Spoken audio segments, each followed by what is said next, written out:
اعوذ باللہ من الشیطان الرجیم بسم اللہ الرحمن الرحیم۔ السلام علیکم ورحمۃ اللہ وبرکاتہ۔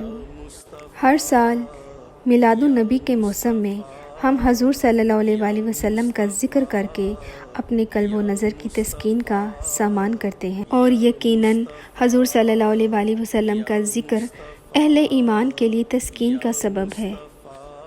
یہ ہو ہی نہیں سکتا کہ حضور صلی اللہ علیہ وآلہ وسلم کا ذکر ہو اور تسکین نہ پہنچے۔ ربیع الاول کا چاند طلوع ہوتے ہی ذکر رسول کی بہار آ جاتی ہے۔ کوئی گھر، کوئی گلی، کوئی مسجد، کوئی محلہ ایسا نہیں جہاں نام محمد صلی اللہ علیہ وآلہ وسلم کا جھنڈا نہ لہرا رہا ہو۔ ہر چیز فنا پذیر ہے، اقتدار عالیہ برباد ہو رہے ہیں، اخلاق حسنہ تباہ ہو رہے ہیں، بھائی بھائی کا گلا کاٹ رہا ہے، ہر چیز نیچے جا رہی ہے، لیکن ذکر رسول صلی اللہ علیہ وآلہ وسلم اوپر جا رہا ہے۔ یہ میرے رب کا وعدہ ہے جس کی تکمیل ہو رہی ہے۔ میں نے ان کھلنڈرے نوجوانوں کو بھی دیکھا ہے کہ جو گھر کا کام بھی نہیں کرتے، لیکن میلاد کا موسم ہو تو ساری ساری رات جھنڈیاں لگا رہے ہوتے ہیں۔ اللہ تعالیٰ کے محبوب کی محبت اور حضور صلی اللہ علیہ وآلہ وسلم کے پیار کا یہ عالم ہے۔ نخرے باز نوجوانوں کو میں نے گلیاں صاف کرتے دیکھا ہے کہ یہاں حضور صلی اللہ علیہ وآلہ وسلم کے میلاد کے جلوس نے گزرنا ہے۔ محبتوں کی یہ عظیم داستان اور پیار کا یہ خوبصورت انداز اہل ایمان کو نصیب ہوا ہے، اور وہ یقیناً حضور صلی اللہ علیہ وآلہ وسلم کے ذکر سے خوش ہوتے ہیں، بلکہ حضور صلی اللہ علیہ وآلہ وسلم کے ذکر سے تو میرا رب بھی خوش ہوتا ہے۔ حضور صلی اللہ علیہ وآلہ وسلم اللہ کی تخلیق کے شاہکار ہیں، اور اس پر جب کوئی شکریہ ادا کرے گا تو اللہ راضی ہوگا، اللہ خوش ہوگا۔ آج ہم حضور صلی اللہ علیہ وآلہ وسلم کے معجزات بیان کریں گے۔ اللہ نے اپنے محبوب کو سر سے لے کر پاؤں تک سراپائی معجزہ بنایا ہے، اور حضور صلی اللہ علیہ وآلہ وسلم کے ہاتھوں اور زبان سے کئی معجزات ظہور پذیر ہوئے ہیں۔ علماء نے لکھا ہے کہ ان کی تعداد تقریباً 1200 تک ہے، اس سے زائد کی تعداد بھی لکھی ہے۔ حضور صلی اللہ علیہ وآلہ وسلم کو اللہ نے سراپائی معجزہ بنایا کہ جدھر انگلی اٹھتی کائنات اسی طرف ہو جاتی، قطرے کو سمندر، ذرے کو ستارہ کرتے ہیں، کونین میں خم آ جاتا ہے جب زلف سوارا کرتے ہیں۔ میرے آقا کریم صلی اللہ علیہ وآلہ وسلم کے اشاروں پہ پوری کائنات ہے۔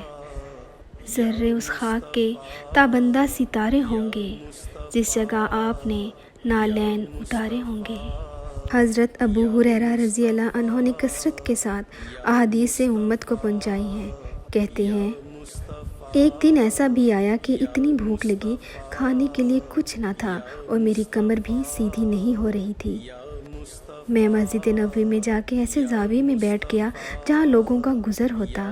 میرا خیال یہ تھا کہ کوئی گزرتا مجھے دیکھے گا اور میرے چہرے پر بھوک اور پیاس کے آثار دیکھے گا تو میری ضیافت کرے گا اور میری کمر سیدھی ہو جائے گی، لیکن جو بھی آتا سلام لے کر گزر جاتا۔ کسی نے اس پر غور نہ کیا، اور حضرت عمر رضی اللہ تعالیٰ عنہ آئے تو میں نے ان سے قرآن مجید کی کسی آیت کے بارے میں پوچھا۔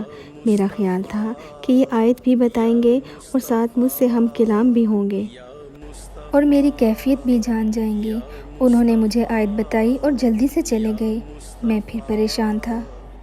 پھر حضرت ابو بکر صدیق رضی اللہ عنہ آئے۔ میں نے ان سے بھی کوئی شرعی مسئلہ پوچھا، انہوں نے مسئلہ بتایا اور چلے گئے۔ میں نے دل میں سوچا کہ میرا مسئلہ تو حل نہ ہوا۔ کہا، میں بیٹھا تھا کہ قلب و نگاہ کا مرشد اولین آ گیا۔ حضور صلی اللہ علیہ وآلہ وسلم تشریف لائے۔ میں نے حضور صلی اللہ علیہ وآلہ وسلم سے بھی کوئی مسئلہ پوچھا۔ حضور صلی اللہ علیہ وآلہ وسلم نے میری جانب غور سے دیکھا اور پھر مسکرا پڑے اور کہا، ابو ہریرہ، بھوک لگی ہے؟ میں نے عرض کی، جی حضور، بھوک لگی ہوئی ہے۔ فرمایا، پھر میرے پیچھے آ جاؤ۔ حضور صلی اللہ علیہ وآلہ وسلم نے اہل خانہ کو کہا کہ کوئی چیز کھانے کے لیے ہے؟ انہوں نے کہا، کسی طرف سے دودھ کا ایک پیالہ آیا ہے۔ کہتے ہیں کہ میری جان میں جان آئی، لیکن حضور صلی اللہ علیہ وآلہ وسلم نے فرمایا، ابو ہریرہ، جو صفہ پہ بیٹھے ہیں ان کو بھی بلا لاؤ۔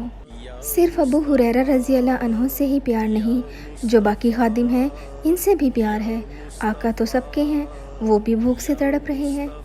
کہتے ہیں میں گیا، ان کو بلا لایا، پھر حضور صلی اللہ علیہ وآلہ وسلم نے مجھے پیالہ دیا اور کہا دائیں سے شروع ہو جاؤ۔ میں نے اس پیالے کو پیش کیا اور ایک شخص سیراب ہو کے پی جاتا ہے۔ میں نے غور کیا تو ایک قطرہ بھی کم نہیں ہوا تھا۔ مجھے تسلی ہو گئی۔ میں نے دوسرے کو دیا، تیسرے کو دیا، 70 آدمی دودھ اور پیالے میں کمی واقع نہیں ہوئی۔ ایسا لگتا تھا کہ جیسے اللہ نے اس دودھ کا تعلق حوض کوثر کی نہر سے جوڑ دیا ہو۔ پھر حضور صلی اللہ علیہ وآلہ وسلم نے فرمایا کون باقی ہے؟ میں نے عرض کی حضور ایک آپ باقی ہیں اور ایک میں باقی ہوں۔ تو حضور صلی اللہ علیہ وآلہ وسلم نے فرمایا ابو ہریرہ پیو، تو میں نے پیا۔ فرمایا اور پیو، میں نے اور پیا۔ پھر فرمایا میں نے کہا مجھے اس رب کی قسم جس نے آپ کو حق کے ساتھ معبوس کیا ہے، مجھ میں تو ایک قطرے کی بھی اب گنجائش باقی نہیں رہی کہ پیوں۔ تو حضور صلی اللہ علیہ وآلہ وسلم نے میرے ہاتھ سے پیالہ لیا اور نوش جاں کیا۔ 70 آدمی دودھ کے ایک پیالے کو پی گئے۔ ایک پہلو تو یہ ہے کہ دودھ کا ایک پیالہ 70 آدمیوں کو کافی ہو گیا۔ ذرا تھوڑا سا ادھر بھی غور کرو، یہ پہلو بھی تمہارے پیش نظر رہنا چاہیے کہ دو جہاں کا سردار 71 آدمیوں کا جھوٹا پی رہا۔ حضرت جابر رضی اللہ عنہ روایت کرتے ہیں، کہتے ہیں ایک دن حدیبیہ کے مقام پر آقا کریم صلی اللہ علیہ وآلہ وسلم وضو کرنے لگے تو لوگ اکٹھے ہو گئے۔ فرمایا کیا ماجرا ہے؟